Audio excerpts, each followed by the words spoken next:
Mukupendera birthday month ravo seweeknail vapa Peter Ndlovu X6 latest BM aiwa guys inodhonza nehorsepower amenoti ngani ukuwekela T nayewo abva angopiwawo yake gift kuti wakati entertainer tinokutenda asi Thomas Chishanje abva angoudza seweeknail kuti mune hupfumi ihwohwo pamusana pekuti you are aligned to the ruling party. Izvi zvaita kuti vabve vangotukana naye vakati uri murombo haundiudzire zvekuita nemari yangu. Ndo zvimwe zvaitwa naHoly 10 abva angobvisiwa palist anzi anga akatomirira kuti December uno awanewo yake gift semunhu akabatsira musangano zvekudaro asi Holy 10 ati handisi kuzombotyisiwa newe weeknail ndakasapota musangano iwoyo nekuti ndinouda. Tisati tapinda munyaya yedu, welcome back to your channel, please watch this video to the end. Asi tisati tapinda munyaya zvakare yemota izvi chimboonaiwo guys baba Harare vakasunga tai ndokubva vapomba nejini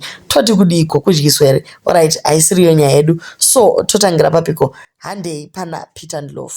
Muchirungu chavo chiri AI generated maybe vakaenda kuchikoro kuti azive vanyora ivo vakati the greatest of all time Zimbabwe's football history is incomplete without mentioning one player akapusha maboundary akaratidza nyika yese kuti when talent meets hard work panoitika magic. From the dusty streets dzekumakokova kubulawayo, a young super talented footballer dreamt of becoming the pride of Zimbabwe's football. His consistent brilliance kuIslanders uko ayakaita kuti mafans ese amude. Tero captain wenational team the Warriors akabva angomutora. He made history as the first African to play in the English Premier League in 1992, breaking my records and elevating our nation's presence on the global stage. I have always admired his exceptional ability to remain humble, professional and unassuming, and even with immense talent and being sought after. Zvakawanda chirungu chakawanda.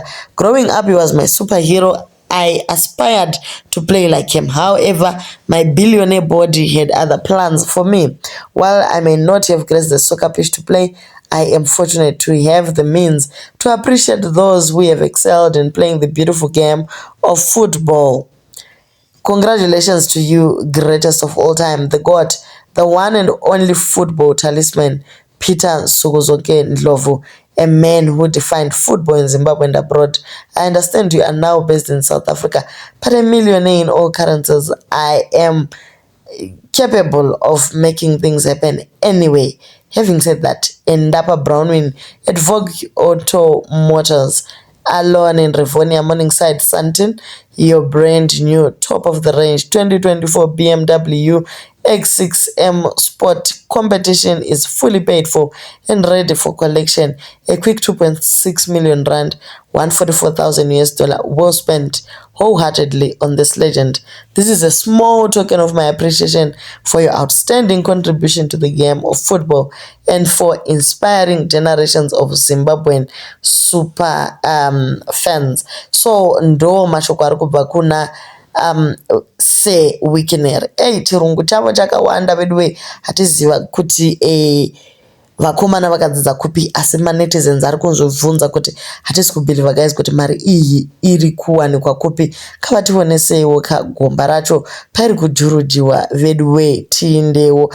Zvakamboimbwa naWingi zviya kuri kunzi vane mari vakaloka gedhi necheni ndokubva varasa makii.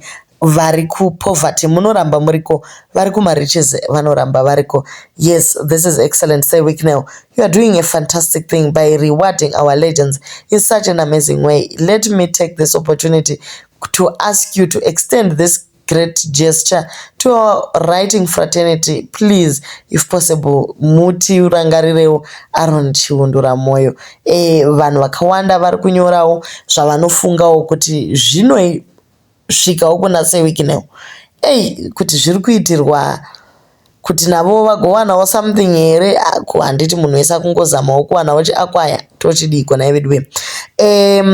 Vakambotaura ti Friday iyo rega ndimbokandira zvangu Killer T. Hello Friday, as I wind up my birthday celebration ndoda kumbocongratulate hitmaker Killer T uyo yake zita rake ndinganyebe hangu ini handirizive asi akashanda zvikuru neZANU-PF pamarally nema-national events throughout the year.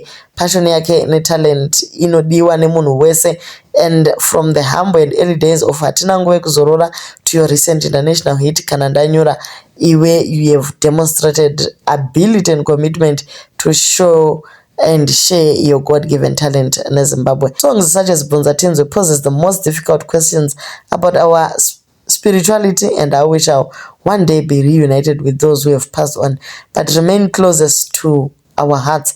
Your loyalty and support and subservience to the ruling party yaita kuti uwane this recognition ini se patriotic citizen with a big heart, brain and a pocket. A Zimbabwean artist with over 3 million views one song on YouTube haangagoni kuignoiwa. Enda unoona Kelvin ku Auto Expo wondopuwa Mercedes GLE 350 yako 100,000 was spent wholeheartedly. I will never ever forget my ghetto youth.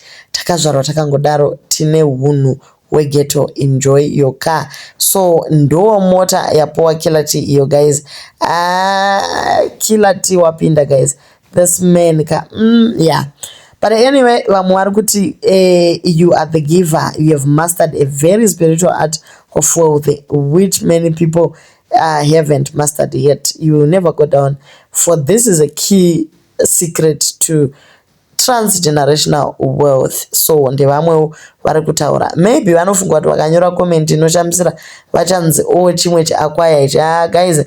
But anyway, tafarira kuti pavidhio raPeter Ndlovu takwanisawo kuzoonawo maiguru venyika guys. Mamuchimbovaziva here kuti ndevapi? But anyway, tavaonera ipapo. Holy 10 amuka mangwanani ndokuona sewikine vamu unfollower abva angobvunza kuti ko you unfollowed me, ndokubva vamupindura vakati I had a lot of respect and love for you until you disrespected me over my Mtukudzi's gift. You were even on my list for a GLE this Christmas as somebody who openly supported the president. For you to say ndapindura my family issues was baseless and nonsensical, to say the least, with utmost due respect. I'm not on your level, but I've always supported your music.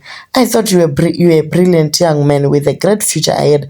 I also know your relationship with Collins, who's also someone I have great respect for. Ndokubva Holiten you think you're clever, you can't buy me nemota sewikine takasimbisa musangano nekuti taitouda musangano wacho. Mumashoko aHoliten ati iye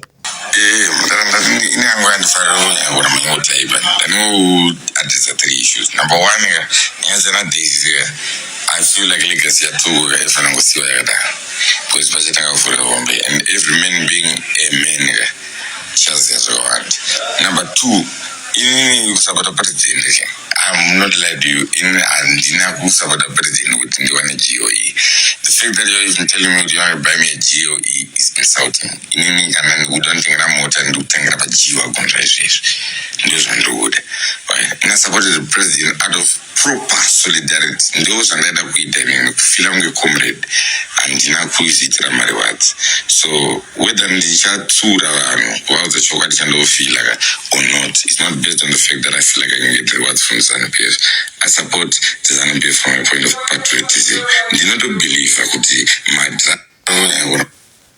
okay, so ndo mashoko aHoliten ari kuti zvejero iyi handisi kuzvida, ndotoda jiwagoni nekuti ndiri kudeserva so much more. Ndosapota nekuti ndiri comrade sovereignty yakataurwa navaMugabe. Ovadiwa komana vechidiki guys, auwine zvekunzi yeye ndiri dhumbudla kana ndiri fat kuku, aiwa bodo hazvishandi pakadai. So Thomas Chizhanje auyawo ndokukumbira ruregerero kuhama dzake akati veduwe ndiregerereiwo ndanga ndatobudirirawo kuwana mota, but nenyaya yangu yekutaurisa handina kuzopuwa mota iyi.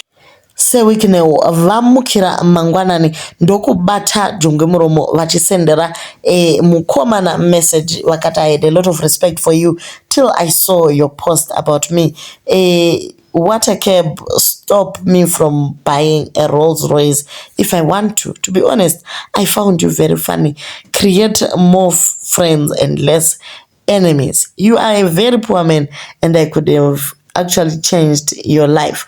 Ndokubva vachishanje vangoti aiwa bamnini, I guess we both know that if it wasn't for ZANU, you would not be able to achieve half or more than half of the things you have achieved.